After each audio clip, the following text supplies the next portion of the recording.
rediscovering yourself after loss, because in case you haven't noticed, you're probably a different person now. Kind of a hard thing to realize I'm not going back to be that person that I used to be. And so now what? So now what do I do that I'm going to be different now? That is something that we're going to talk a lot about tonight. I want to thank you for spending your time here. I know your time is valuable and you ladies are tired and there's lots going on, but I really appreciate you being here with me. 26 years ago, I went to the doctor on a Tuesday and I was told by my doctor that I had a textbook pregnancy for twins. And I had twin girls and everything was great. It was 32 weeks along. By Sunday night, it was Halloween. This is my anniversary time of year. The next day after Halloween, I woke up and I couldn't feel either of the babies moving. By that time, I knew their personalities, their schedules, which one was more active. With two, there was constant movement by that point in time. I was alarmed, but I blamed it on, oh, well, we were out late. We were in and out of the car, overtired, all the things. I blamed it on everything. The next morning, it was a Monday, and I knew something wasn't right, but I kept trying. Orange juice, laying down, getting up, drinking. I really tried to stay optimistic, but I went into the doctor. I called them. They said I could come at 2 o'clock. I went in at 2 o'clock. I did 3 days of induction with no luck. So I ended up at midnight almost at the end of the third day with a C-section and came home to plan a funeral and try to be normal for two little boys who needed a mom that was somewhat with it. My life was devastating. And the way I chose to process it was I punished myself. So I punished my body for betraying me. I punished my husband because he was not grieving the way I thought he should, which he was not doing what I was doing. I punished my children for not being the mom they needed. And then I punished my newborn baby, who was born almost a year to the date after my twins died, because she had a mother who was too afraid to really connect with her because I was scared she wasn't going to get to stay either. The life I have today is better than I ever imagined, but I have learned all the lessons the hard way throughout the process, and I've learned how to bring my babies with me. I was very scared that if I were to move forward with my life, if I were to get past this terrible tragedy and live my life again, that it would mean I would be leaving my babies behind and forgetting them. And I found out the opposite was true. For years, I worked one-on-one helping moms through this unimaginable pain. And the layer of support that I noticed was missing is what inspired me to create the Always Loved Club. In the next 35 minutes, we're going to talk about how to give yourself permission to live again since your loss, and why it's actually the way you'll be able to stay connected to your baby and babies, really be able to honor them while you are reconnecting back to your body again, even though it's different, and your brain, which is now different because you're thinking different things. You have this whole other experience that is different now. And since the day your baby died, you are a completely different version of a person. So how do you connect with that person now is really the challenge. And I have two promises I will make you tonight. Tonight, I want you to leave here knowing why you feel like a different person since your loss, how you can embrace it instead of resist it. I really want you to think about that. What it would take for you to take this new person on and incorporate your loss into your story. It is now a part of your story. How can you incorporate that instead of wishing for the old you back? I really want to teach you how to integrate your baby's memory into your life. I don't like to talk about moving on and moving forward because I think this sticks with you. I know this sticks with you. It's been with me for 26 years almost. So The second promise that I will make is by the end of the workshop, you're going to know exactly how to continue working with me in a place where we can dive deeper into the strategies that I know will help you in healing and learning to live the rest of your life with your baby still in it. So I would love to ask you, when did you realize that you were not the same person? And I'll quickly tell mine. I don't know that there was a moment in time, but I know the things I used to say to myself were like, "Oh, well, when I get back to normal, I'm trying to get back to normal." And I remember thinking that. And then I do remember all of a sudden being like, that's not happening. I'm not going to get back to normal. I can't be that again. And it was really hard because you're grieving your baby, but you're also grieving the person that you were. Put it in the chat. Like, when did you notice? Was there a moment in time or just a gradual feeling? Or maybe you haven't gotten there yet. Maybe you still are working to try to get back to where you were. Oh, so you knew the minute you got home. I didn't. I kind of was like, oh, well, I knew it was going to be hard, but thought I would feel like myself again. I really didn't. Yeah. So you knew the minute you got home. What was it? You can just unmute if you want. What was it about coming home that you were just like, did you have a sense that my life is over? It's never going to be the same. Well, I think what really it was is just being when we were planning for the twins, we got rid of all of our dining room furniture and we're going to make the dining room, which is right when you walk in the door, a second nursery. Seeing it empty was just the reminder for me. That was it. You were like, Yeah. this, I'm not going back to who I was. Shaz says she's still processing it since hers is really fresh. I'm trying to think. What did she say? September 17th. Yeah, she's just a couple weeks. I was like, well, once I recover from my C-section, then I can get, maybe I'll get back to myself. And then it was, well, I just need to catch up on my sleep, or I just need to take care of this baby stuff. Like, I kept telling myself, and then all of a sudden I was like, wait a minute. No, I don't think I'm going back there. It was kind of sad. Depending on your circumstances and how your loss happened, you may literally have gone to bed one night as one version of you and went to bed the next night as a whole different version of you. And one night you're hopeful and excited and anticipating this big, exciting change in your life. And then the next night, you can't even believe you're living this nightmare. If this is you, if this is how you feel, it's completely normal because you're not the same person. Having a loss like this rewires you and your priorities shift. I don't know if you've noticed it yet, but you care way less about the petty stuff you used to worry about. All of the little details, all the silly little things that you used to think were such a big deal. I remember feeling so dumb for worrying about that. I think we bought a different car thinking we were going to need the room for the car seats. After the fact, I was like, why was I worried about that? That was the least of my worries, and I didn't even know it.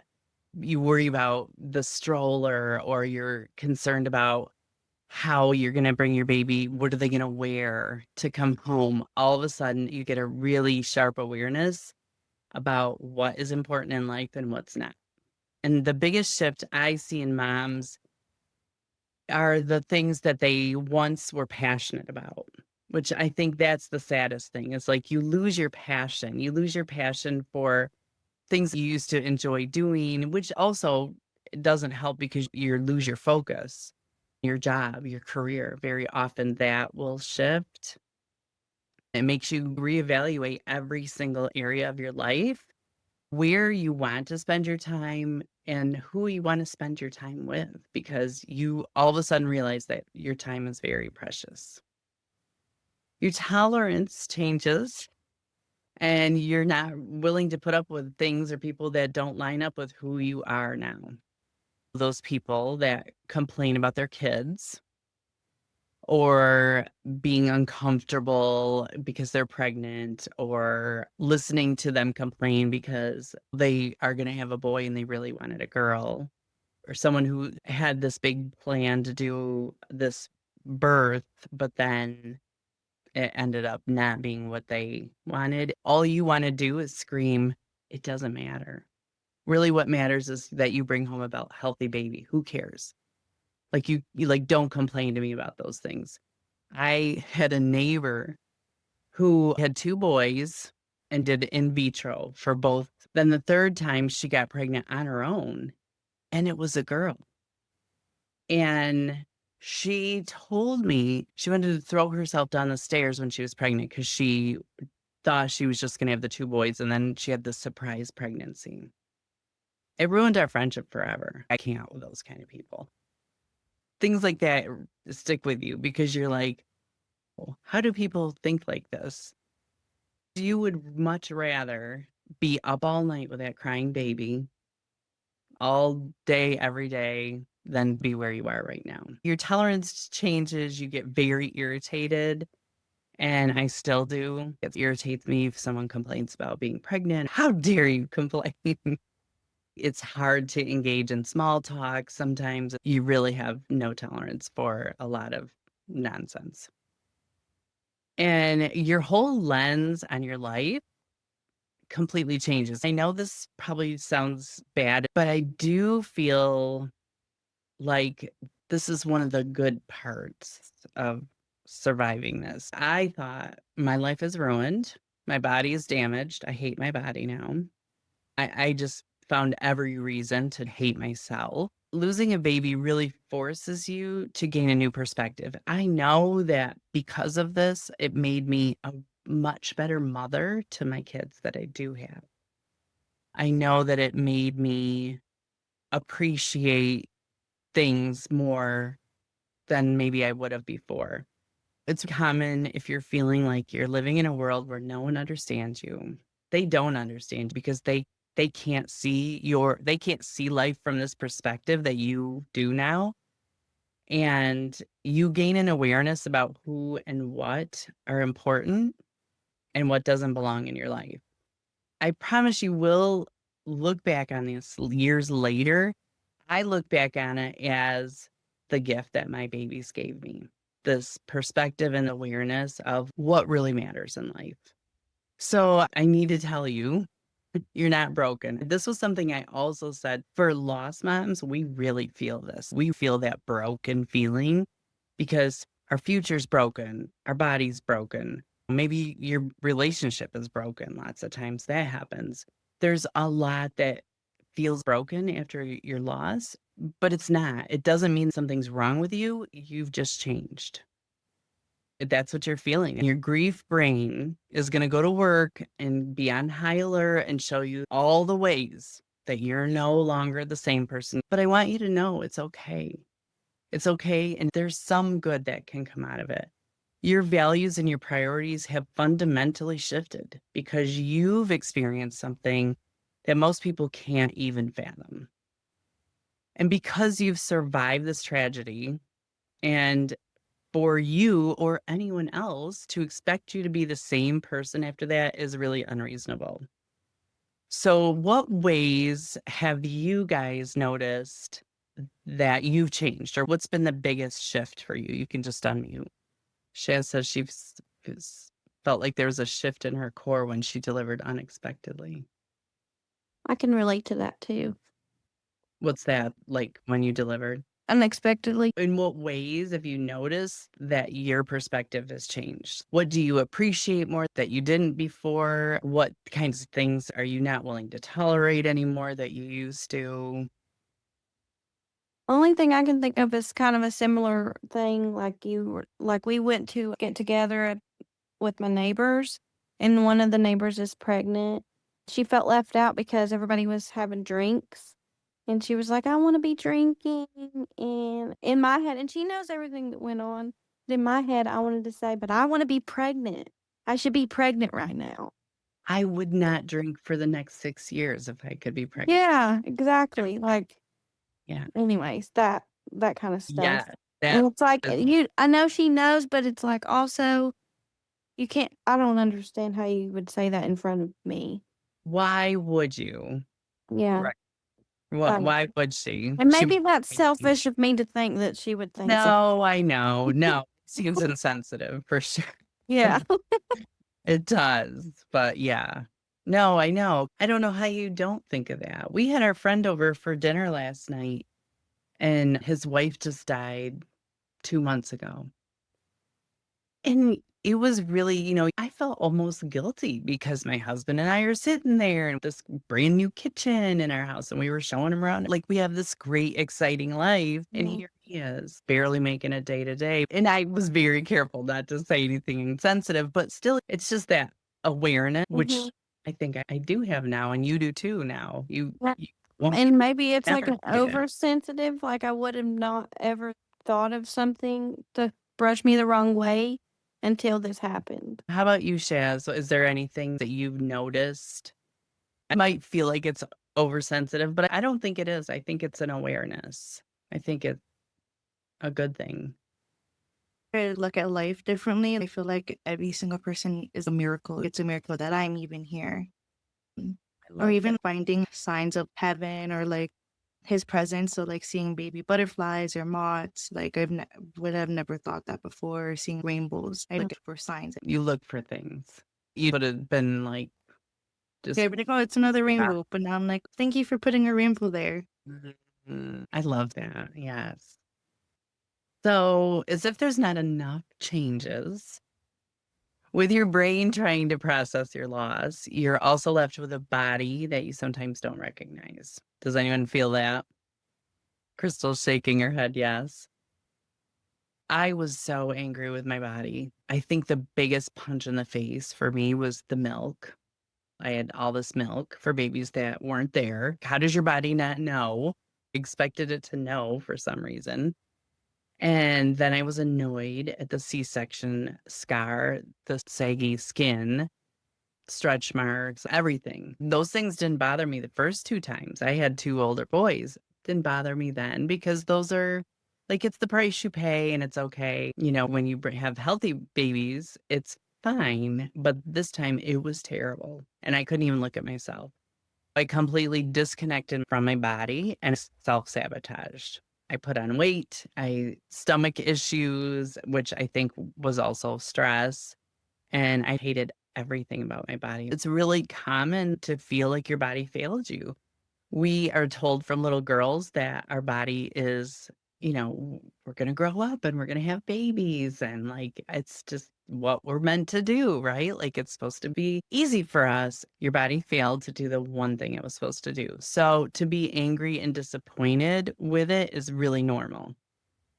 And you might feel like it didn't do what it was supposed to do to protect your baby. Like it had one job to grow and protect your baby. And sometimes people blame their body for what happened. Lots of times you punish your body, self sabotage with overeating, over drinking, using substances. You hate your appearance. So you might not shower or do basic care because you can't stand to look at yourself in the mirror. If this is something that you are noticing that you're doing, it might be a sign that you're disconnecting from your physical body because you've lost respect and trust for it. So your brain wants you to set a boundary. We don't like to be around people who we don't trust or respect. And then the strangest thing is sometimes it's you. Does anyone feel like this about themselves? Have you had any of those thoughts about yourselves? It's a really awful feeling, and it's not easy to tell someone that you feel this way. I didn't dare to admit it to anyone. And if you do, people in your life are like, "Oh, well, you look good. It's fine." Like they tell you all the things, but hard. And then what often comes with that is you avoid physical touch. If you don't like your body, you certainly don't want anyone else touching your body. So then your intimacy is affected and You obviously don't feel like being intimate with your partner, and that can cause frustration because that is another thing that doesn't feel like yourself. If your partner's not understanding, that can cause issues in your relationship. Disconnecting from your body and avoiding intimacy can make you feel like you're protecting yourself. Sometimes people feel like they need to do that to protect themselves from another pregnancy because, like, I'm not going back down that road again, right? Like, I'm not doing that. But that actually is technically disconnecting from your body. It's just something to watch out for because it's really common. I know a lot of people will tell me that they crave physical touch because it is bringing them comfort and the feeling of closeness, but no matter where you are on that spectrum, be aware of where the relationship is with your body and how you are feeling about it, and make sure that it's a healthy one. If you're carrying anger, resentment, or distrust for your body at all, it will affect you being able to have another baby or just even feel better. Do whatever you need to feel better about yourself. So here it is again. You're not broken. Your mind isn't broken. Your body isn't broken. None of how you're feeling means there's something wrong with you or that it's abnormal because your whole life has changed. What have you noticed about your body and the relationship you have with your body? How has that changed? You can just Since I have been trying to be more kind to myself, it's been almost 3 months. When I have a negative thought, I'm like, no, your babies were taken care of as long as God allowed, and this was what is supposed to be. But even though I still don't like the way I look because, like, I feel like I got nothing out of it, I try to remind myself that that's not true. Yeah, that's hard, isn't it? Do you find yourself avoiding self-care or touch? Do you notice that? Yeah. It's really common. Don't beat yourself up. I love that you're trying to be kind to yourself. That's awesome. It makes all the difference. Talking to yourself better will let yourself know that you do deserve that. And it's not helpful to say things or do things to your body. How about you, Shaz? I do feel like my body felt me. That's like the one thing that I'm working with my therapist about, holding on to that guilt. And for a while, I was thinking that my husband felt the same way towards me, that he was mad at me. So that's still something I'm trying to work on. But I don't think I am avoiding mirrors or physical touch. I think I'm more so on the other end of the physical touch. I want him to touch me and show that he loves me and my body. Yeah. But yeah, I do feel like my body failed me and all of that. Yeah. So then there's like the process of reconnecting and getting back to a positive relationship with your body because otherwise it just continues on. So, where do you go from here? This is where the rubber meets the road. You can choose to accept that the old you is not coming back and get to know who you are now because essentially it's like meeting a new person. You can meet this new person and get to know them while you're reconnecting with your body and yourself, or you can suffer indefinitely, wishing and beating yourself up. I don't know if you ladies are in any of the Facebook groups. This is what I see happening. A lot of constant questioning, constant going back. I would have done this. I'll never forgive myself for doing this or not doing this. It's so much pain. I hate to see it. And there's so much of it. I did it myself. But you can choose to accept that you're different now. Let's find the ways that are different, the good ways, maybe. Or you can just suffer and wish that you could turn back the clock. And acceptance, when I say acceptance, Acceptance doesn't mean that you're okay with what happened. You can hate that forever. It's okay. It's never going to be okay that this happened. And it doesn't mean that you're giving up on your baby or their memory at all. Lots of times, moms, this is something I work on a lot, is that they're so worried if they have another baby or if they are just willing to even laugh and smile, they're being disloyal to their baby, but it's actually just the opposite. So now I'm going to go into how to appreciate where you are now. You can appreciate where you are now and getting to know this new version of you. So the first thing is you go ahead and grieve the person you were.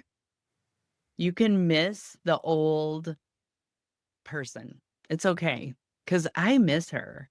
I miss being really naive and innocent and worrying about things like car seats and strollers. I miss that part of me because I miss that person who thought she had worries until she discovered what it felt like to have your heart ripped from your chest. You don't know that until you experience this. You can grieve the body that you had. You can grieve the body that was nice and smooth, didn't have any stretch marks, no cesarean, whatever it is for you that you're not liking about your body. You can grieve the life that you thought you were going to have. You need to do it. It's okay to grieve that because it's not okay. Grant yourself permission to be sad and feel awful about all of that because it's real and it's there. But I'm also want to encourage you to find the pieces of the puzzle of this new person that you are becoming as you're slowly putting them together. Because from the moment you found out you were pregnant, your baby changed you already. You were a mom. And that old you is never coming back. And it's okay. Here's the few ways that your baby changes you that you will notice every day. You will choose more carefully what you do, who you do it with. You will love people deeper than you ever have, and you'll live more intentionally. That's because of your baby. You're more selective about where you spend your time and energy. You don't have time for relationships that feel shallow or for people who are unsupportive. You can carry both grief and gratitude at the same time. And that's a really tricky thing to understand. I felt guilty because I thought it had to be one way or the other. I thought I could not be grateful for anything that I had when I was suffering this terrible tragedy. But it is possible, and it's a great skill to learn because I think there's a lot of times in life when you can carry two emotions at the same time. And your dream for the future might look really different than it once did. It certainly looks different than the day you found out you were pregnant already. But moving forward into your future, what is this experience? What did it teach you? What did it tell you now? Your body looks and feels different. And it's because it did everything it could to create, grow, and nurture your baby. So give yourself permission to sit with that and to accept that your body did what it could and let go of the person you were supposed to be so that you can step fully into the person who you are now, a year from now, and 5 years from now. Because your baby will never leave you. You don't have to figure this out today, and you don't have to ever be healed or done grieving. It's not really possible because this grief lasts a lifetime, but so does your baby's memory, I promise. So resistance is exhausting.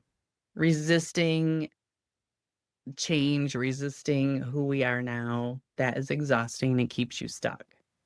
So what if acceptance meant that it would open up an ability for you to find ways to carry your baby with you forever.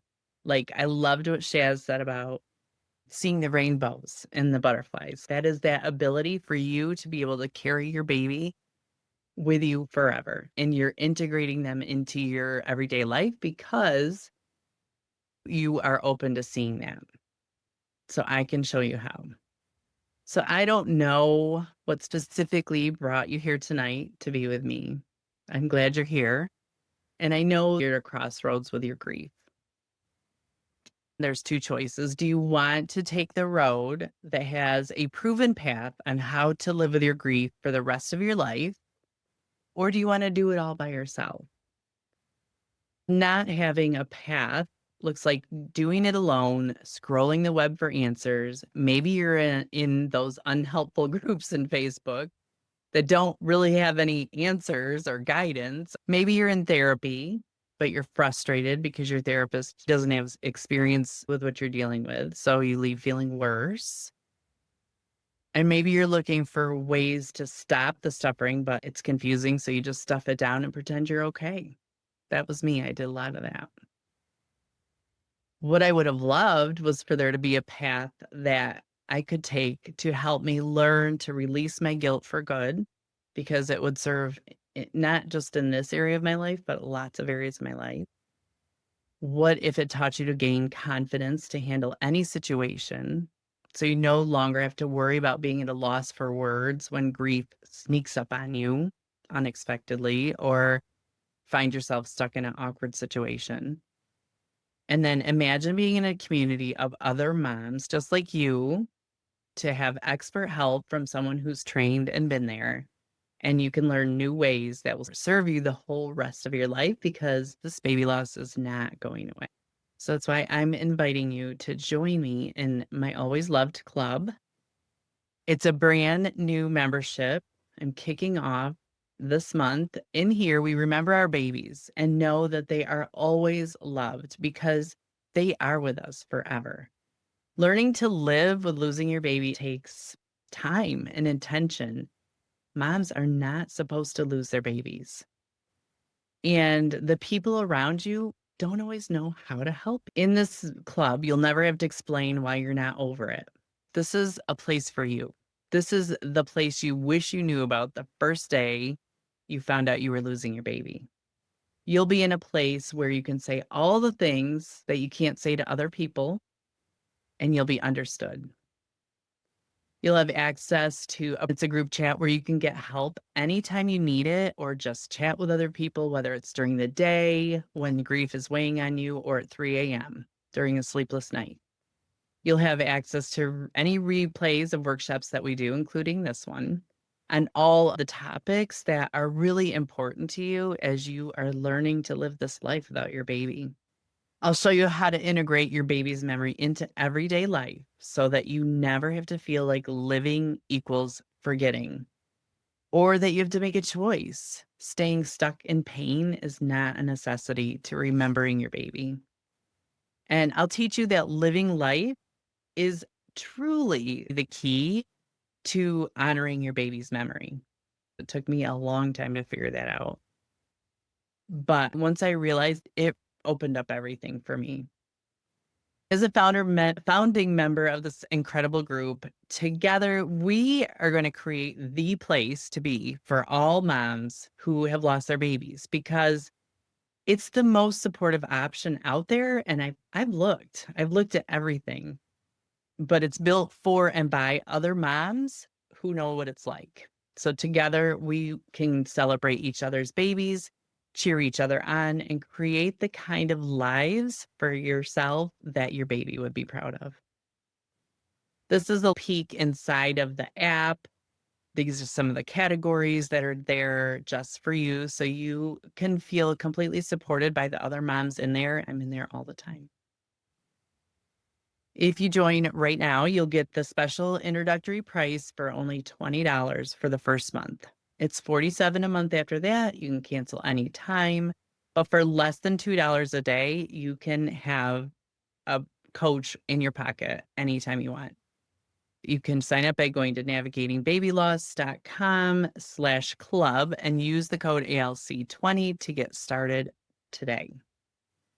The members of the club are getting special pricing when my new course releases on my twins' birthday, November 5th. It's the most comprehensive course of its kind, and it's full of trauma-informed strategies and information that you can refer to whenever you are in the middle of a situation. So you're never going to be left to sit and grieve and just circle. There's always going to be a solution that you can refer to. So go to navigatingbabyloss.com/club. I would love for both of you to be in there. I'm just so excited about it and being a founding member.